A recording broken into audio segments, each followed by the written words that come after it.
shall convert a sinner from the errors of his ways, shall save a soul from certain death, and it shall bring about the forgiveness of many, many sins, mga kapatid.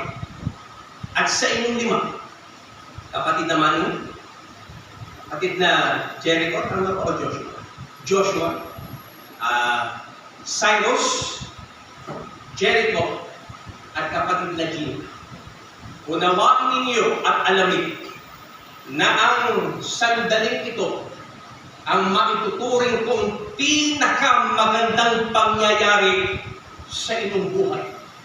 Sapagkat sa araw na ito, kayo ay magiging mga anak ng Diyos. Naalala ko, nung ako'y bagong manggagawa pa lang, meron akong pinangasiwaang isang pulong propaganda diyan sa may City Hall ng Manila. At ang isa sa nakinig ay isang paring Katoliko. Ang tawag sa kanya ng kanyang mga miyembro ay si Monsignor. Ang isa niya itinanong sa akin, lahat daw ba ika ng tao'y anak ng Diyos? Ang sagot ko sa kanya, lahat ng tao nilikha ng Diyos. Pero hindi lahat ng tao anak ng Diyos. Kung bakit po ito sinabi? Kasi sabi mismo ng Panginoon sa Juan 8:44, may mga tao anak ng demonyo, anak ng diablo. Kaya ang tanong ko dun sa pare, pwede ba na ang isang tao anak na ng Diyos and at the same time anak pa rin ng demonyo? That is illogical. It is non sequitur. It does not follow. Because in order for a man to become a son of God, he needs to be baptized.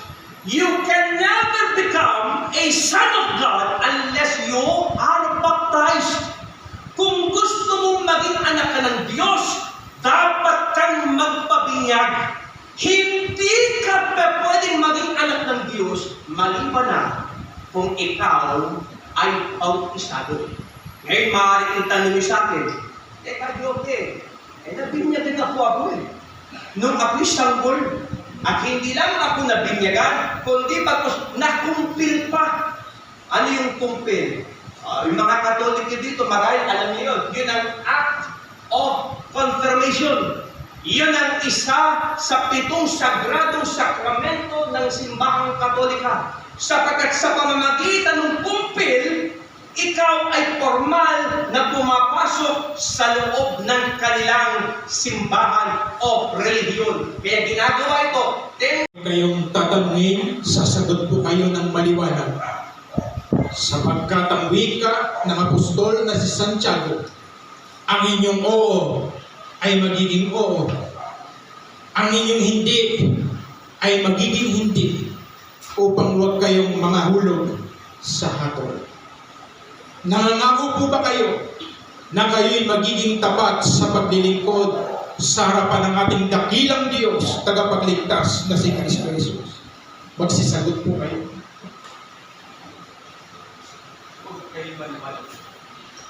Nahanda po ba kayo na kayo'y magtapat sa mga araw ng inyong buhay, maging ito man ay karawan ng kagalakan at kasaganaan, o panahon man ng kasalatan at kalungkutan? Magsisagot po kayo ng malakas.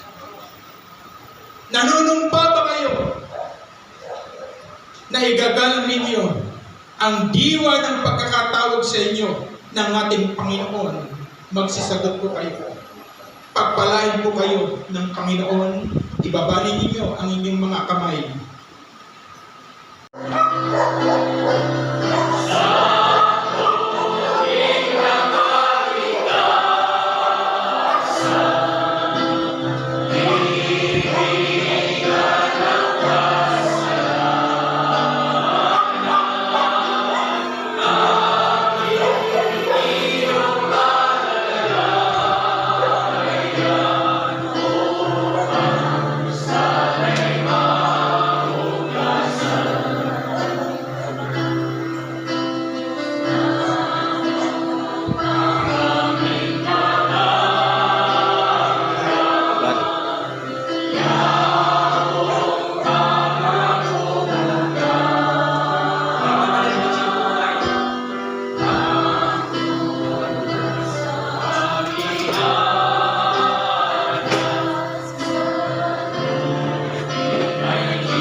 sabihin nito? Hindi ibig sabihin nito ay bawal magalit sa gabi.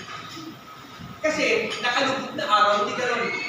Ang araw ay sumisimbolo sa katwiran. Ibig sabihin, kung magagalit kayo, huwag kayong magalit, pero dahil sa galit ninyo, lalo wag na kayo sa katwiran ng Diyos.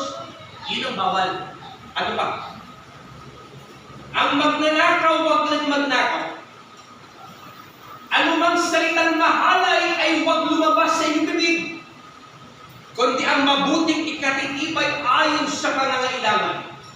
At huwag ninyong bighatiin ang Espiritu Santo ng Diyos na sa Kanya kayo'y tinatakam hanggang sa kaarawan ng pagkatubos. Ang lahat ng kapalitan, ang lahat ng kagalitan, ang lahat ng pagkakaalit, ang lahat ng kadaldalan, ang lahat ng panlilipat, alisin nawa ninyo sa inyo, pati ang lahat ng masamang akal, at magmagandang loob kayo sa isa't isa, maging mahabagin, magpatawaran kayo sa isa't isa, gaya naman ng pagpapatawad sa inyo ng Diyos kay Kristo.